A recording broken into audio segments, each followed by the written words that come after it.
6명의 고객분들 중에 실질적으로 브랜드한테 이 피드백을 하는 고객은 1명뿐이다 라는 말씀을 2022년 CX 트렌드 10가지를 소개한 스티븐 벤 벨레겜님의 영상을 요약해서 여러분들께 소개해 드리려고 해요. CX라는 단어를 유튜브에 검색을 하면 저희 영상이 먼저 떠오르는 걸 보실 수는 있으신데요. 한글 자막이 없음에도 불구하고 저희 영상 밑에 이분의 영상이 뜨더라고요. 49만이라서 저희가 클릭을 안 해볼 수 없었던 영상인 것 같은데요. 2022년이 지나가고 있는 지금 저희가 이 영상을 왜 리뷰를 하게 되었을까요? 트렌드를 알게 되면은 커리어적으로 도움이 많이 되고 내부 실무자분들을 설득하기에도 도움이 많이 될 것 같아요. 게다가 이게 사실 국내 영상이 아니라 해외 영상이기 때문에 해외 트렌드를 국내에 완전히 적용시키는 거는 시간이 또 생각보다 걸리는 작업이기 때문에 지금 여러분들께 소개해드려도 크게 무리가 없겠다 생각이 들어가지고 소개해드리게 되었습니다. 네, 앞서 말씀드렸다시피 이 영상은 한글 자막이 따로 없는 영상이기 때문에 저희가 간단하게 요약을 해드릴 예정인데요. 이 영상을 찍은 스티븐 반 벨레겐님은 어떤 분이신가요? 스티븐 반 벨레겐님은 CX계 전문가세요. 특히나 디지털 환경에서의 CX 쪽의 전문가이시고 CX 관련한 연설을 40개 국가에서 1000회 이상이나 하셨다고 해요. 그만큼 영향력이 있으신 분이고 책도 여러 권 출간을 하셨고 15만 권 이상 팔렸다고 하더라고요. 현재는 콘텐츠 회사랑 컨설팅 회사 2개 정도 운영을 하고 있고 교수로도 활동을 하고 있는 굉장히 저의 롤모델스러운 그런 분이십니다. 그러면 저희가 하나하나 살펴볼까요? 첫 번째 트렌드에는 어떤 게 있을까요? 첫 번째 트렌드는 Artificial Serendipity라는 키워드로 소개를 해주셨어요. 문자 그대로 설명을 해드리면 인공적인 기쁨이라고 생각해 주시면 되는데 Artificial이라는 단어를 들으시면 AI가 떠오르실 수밖에 없을 것 같아요. AI로 고객분들을 기쁘게 만들어야 되는 게 브랜드의 소명이다라고 말씀을 해주셨고 대표적인 사례로 넷플릭스를 꼽아주셨습니다. 그 넷플릭스 이용하시는 분들은 알겠지만 계정마다 추천된 드라마가 다른 걸로 알고 있고 제일 특이한 점은 썸네일이 다 다르거든요. 그 넷플릭스가 AI를 통해서 고객에게 기쁨을 전달하는 대표적인 사례가 아닐까라는 생각이 들기도 했습니다. 두 번째는 어떤 게 있을까요? 더 라이즈 오브 브랜디드 이코노미스라고 소개를 해주셨어요. 브랜딩된 경제다. 그 NFT라는 화두를 이렇게 감성적으로 이제 설명을 해주신 부분인데요. 이제 NFT라는 것이 공통된 미션을 기반으로 사람들이 모여서 소비를 하는 거잖아요. 벽에 거는 아트워크가 아니라 가상의 공간에서 사용할 수 있는 아트워크이기 때문에 브랜딩된 개념이 굉장히 중요한 것 같아요. 이거는 5년에서 10년 후에 훨씬 더 크게 일어날 그 트렌드다라고 하셨어요. 오롤리데이 떠올랐거든요. 네, 오롤리데이는 찐팬이라는 키워드를 기반으로 책도 내고 뭐 뉴스레터 유튜브 활동도 적극적으로 하시는 커머스 브랜드인데 해피어 타운이라는 NFT 또한 민팅을 성공적으로 했거든요. 그래서 이렇게 희소성도 있고 커뮤니티도 탄탄하다면 NFT 쪽으로 출연해 볼 수 있겠다라는 말씀을 해주셨습니다. 커뮤니티 안에서 이끌어내서 만든 NFT도 있다고 말씀을 하셨잖아요. 근데요, 트렌드가 또 있죠? 네. 맞아요. 세 번째 트렌드는 조금 더 관계가 있을 만한 트렌드인데 Reinventing Customer Loyalty라는 키워드예요. 고객의 충성도를 다시 만들어낸다라는 부분인데 대표적인 사례를 쉐인이라는 중국 커머스를 들어주셨어요. 저도 이 브랜드를 처음 알게 됐는데 Customer to Manufacturing이라고 C2M의 키워드를 가지고 커머스를 운영하는 브랜드인데 고객들이 주는 데이터라든지 고객의 피드백을 실시간으로 반영해서 바로 만들어내는 거라고 해요. 그래서 통계를 보시면 진짜 놀라운 게 제품의 제작도 그렇고 고객이 플랫폼에서 얼마나 활동을 하는지도 자라나 H&M의 몇 배나 많을 정도로 굉장히 영향력 있는 그런 커머스 브랜드라고 해요. 마케팅을 전혀 안 하는 대신에 그 예산으로 고객이 원하는 그런 물건들을 계속해서 만들어주다 보니까 고객 입장에서는 내가 입고 싶은 물건들을 계속해서 만들어주는 좋은 브랜드구나, 나의 관심사를 똑같이 가지고 있는 브랜드구나 라고 인식을 하는 부분도 재미있는 부분이고 국내보다는 해외 브랜드들이 이제 포인트 제도를 디테일하게 활용하는 경우가 많아요. 국내 같은 경우에는 구매를 했을 때 뭐 몇 퍼센트를 포인트로 넣어드리고 리뷰를 달았을 때 몇 퍼센트 이 정도에서 끝이 난다면 해외 같은 경우에는 인스타그램에 내가 리뷰를 남겨주면 그것 또한 몇 포인트를 주는 식으로 굉장히 촘촘하게 인게이지를 유도를 하는 브랜드가 많거든요. 이거는 제가 생각했을 때는 카페24 같은 호스트에서 기능이 안 되니까 못하는 것 같아요. 쇼피파이 같은 데는 그게 가능한데 카페24는 안 되니까 못하시는 부분인 것 같은데 이분이 찝어주신 부분 중에 하나가 게임 같은 경우에는 포인트 포인트 제도도 굉장히 촘촘하게 설계를 했기 때문에 객단가도 상당히 낮은 브랜드다 보니까 고객이 조금만 활동을 하면은 금방 5탄 살 수 있는 포인트가 쌓이게 되다 보니까 고객 입장에서는 로열티가 높아진다라는 부분입니다. 네이버 스마트 스토어 리뷰를 남겼을 때 좋아요를 누릴 수 있는 기능이 있는데 5분한테 답변이 도움이 되었습니다 또 알림을 주더라고요. 그랬더니 더 잘 남기고 싶은 경각심을 갖게 만드는 네. 방법이더라고요. 브랜드와 고객 간의 그 관계도 굉장히 중요하지만 브랜드라는 커뮤니티 안에서 고객과 고객 간의 관계를 형성하는 게 굉장히 큰 도움이 되는 것 같아요. 고객을 충성 고객으로 만들려고 먼저 노력하지 말고 내가 고객한테 충성하는 브랜드가 되는 것을 먼저 포인트를 잡아야 된다라고 한 번 더 생각해보면서 고객분들이 생각해야 되지 않나? 라는 부분이었어요. 첫 번째 트렌드는 어떤 게 있을까요? 네, 파트너스 인 라이프라는 트렌드였는데요. 인생의 동반자로 이제 고객을 인식을 해야 된다라는 의미였어요. 그래서 트렌드 3번에 나왔던 로열티의 개념에서 조금 더 확장한 개념이라고 생각해 주시면 되는데 고객과 공유하는 인생의 미션을 기반으로 브랜드 고객을 더 이롭게 만들어야 되고 그 고객 자체의 라이프 스타일이 되게 더 나아지는 방향으로 만들어야 된다라는 의미에서 말씀을 해주셨고 사례가 재미있었는데 자동차 보험사의 사례였어요. 운전을 하다 보면은 조금 기스나고 이런 거는 그냥 넘어갈 때가 많잖아요. 이렇게 작은 기스가 누적이 되다 보면 차가 망가지잖아요. 그러면 고객의 라이프 스타일에 불편함이 이제 찾아오는 거잖아요. 그거를 이제 자동차 회사에서 방지하기 위해서 리틀 덴트 데이라고 해가지고 큰 공간에 빌려가지고 고객님들 자동차들 모아가지고 작은 기스를 처리해주는 그리고 악기 연주하시는 분들도 계시고 해가지고 페스티벌처럼 즐길 수 있는 그런 날을 마련을 했다고 해요. 고객 입장에서는 사고가 났을 때 보험 처리를 잘 안 해주려고 하는 적대적인 브랜드가 아니라 진짜 내 인생까지도 이롭게 만들어주겠구나 라고 인식을 할 수밖에 없게끔 되는 시도라고 생각해 주시면 될 것 같습니다. 많은 분들이 나이키 러닝 앱을 통해서 내가 얼만큼 뛰었는지 인스타그램 같은 데 인증을 많이 하시더라고요. 단순히 러닝 슈즈, 러닝 복을 판매하는 걸 넘어서서 고객분들의 삶에 깊게 연관되어 있지 않나라고 생각이 드는데요.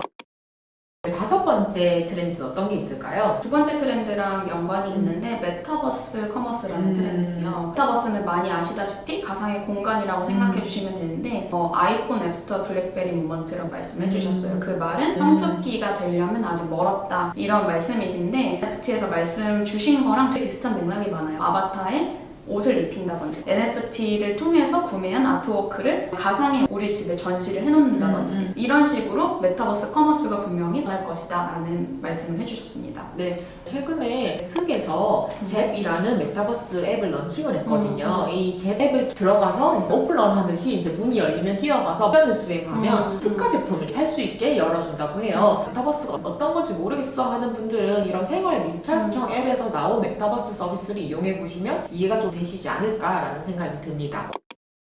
여섯 번째 트렌드에 어떤 게 있죠? 화난 고객을 사랑하라 라는 트렌드예요. 저희 CX팀에서 굉장히 집중해서 들어야 되는 얘기 중에 하나인데 맞아요. 이분이 재밌는 통계를 가지고 오신 게 화가 난 26명의 고객분들 중에 실질적으로 브랜드한테 이 피드백을 하는 고객은 한 명뿐이다 라는 말씀을 해주셨어요. 나머지 25명 같은 경우에는 본인이 화가 났고 친구들한테 다 말은 하고 다니면서 브랜드한테 말은 하진 않는다. 그러니까 어떻게 보면 더 무서운 케이스가 될 수 있잖아요. 오히려 화가 나서 우리 브랜드한테 이걸 알리는 고객분들을 더 집중해서 케어해야 되고 목소리에 귀 기울여야 된다라는 의미였습니다. 피드백을 하지 않는 고객이 만족을 하는 고객이 아니다라는 말을 하셨더라고요. 피드백을 하지 않은 고객 아니면 만족을 하지 않는 고객을 조사를 해서 어떤 부분을 우리가 놓치고 있는지를 찾아야 한다의 점이 얼마나 중요한가를 말씀해 주신 부분이라고 생각이 듭니다. 최근에 가장 인상적인 분이 사이즈 오브라는 맞춤형 그 사무용 의자를 만드는 브랜드의 대표님이셨어요. 매출이 100억대 정도 나시는 브랜드인데 환불이나 교환 이런 요청이 오면 대표님이 아직까지도 직접 찾아가가지고 왜 환불을 하시려고 하는지 문의를 한다고 해요. 환불을 안 해주려고 그러는 게 아니라 환불은 당연히 해주시되 이 고객님이 왜 이 의자가 불편하게 느껴지셨을까라는 궁금증이 있어가지고 물어본다고 하는데 중요한 포인트인 게 사실 환불 고객분들의 이유 중에 뭐 그냥 환불하시는 경우도 많겠지만 실제로 뭔가에 불만족하거나 불편해서 환불하시는 경우도 많을 거예요. 근데 의자라는 제품 특성상 직접 가서 설치를 해드리고 환불할 때도 누군가는 가지고 와야 되기 때문에 직접 가가지고 고객님한테 여쭤보는 거죠. 전화를 할 때도 귀찮아서 그냥 별 이유 없었어요 하고 끊을 수도 있는데 직접 가기 때문에 고객님들 입장에서 가져가시는 김에 말씀을 드릴 수는 있을 것 같아요. 소연님 말씀하신 대로 고객분들이 조금 더 편리하게 피드백을 줄 수 있도록 장치를 마련하는 게 굉장히 중요할 것 같고 그 중에 하나가 만족도 조사가 될 수도 있을 것 같아요. 나는 이 브랜드가 싫은 게 아니라 불편해서 불만족한 거였는데 공개적인 리뷰에다가 저 별로였어요 하게 되면은 본인이 나쁜 사람이 된다고 생각을 하기 때문에 고객 만족도 조사 같은 경우에는 고객과 브랜드가 비공개적으로 커뮤니케이션하는 방식이잖아요. 그런 식으로 고객분들이 피드백을 줄 수 있도록 장치를 마련해 두는 게 중요할 것 같아요. 7번째 트렌드는 어떤 게 있을까요? 디지털 상에서의 불편함에 대한 인내심이 제로에 가깝다라는 부분이에요. 듣자마자 살짝 무서운 부분인 건데 서비스에 인내심을 갖지 않고 바로 이탈을 할 수 있다는 부분이거든요. 특히나 UX 차원에서는 요즘 UX가 좋은 서비스가 너무나 많기 때문에 특히 앱 같은 경우에는 다운을 받기에도 심리적 장벽이 있고 다운을 받고 쓰는 거에도 심리적 장벽이 생길 수밖에 없어요. 조금 버벅거림이 생긴다든지 좀 느리다든지 하는 게 좀 발생이 되기 시작하면은 앱을 지우거나 이탈할 가능성이 높아진다는 부분이었습니다.